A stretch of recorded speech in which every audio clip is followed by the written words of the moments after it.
with learning, tasty, and fun.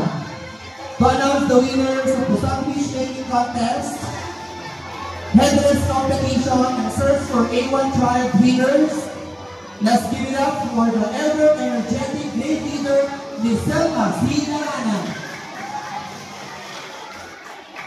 For grade 11 winners, first the Headless winners. Fifth place from SSP Matatag, Bella Marie Saludes, and Shamara Daniela A. Villamana. Advisor, Selma Sinarana.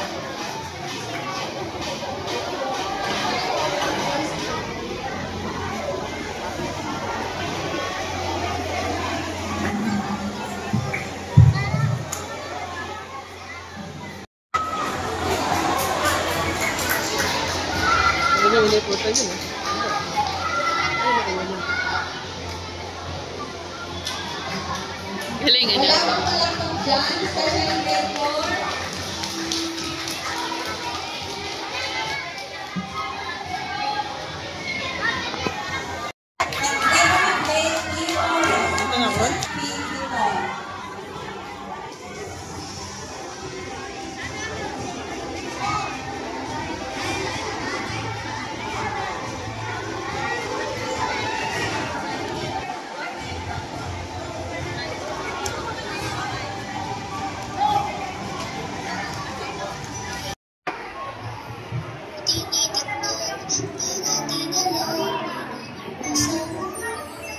Thank you.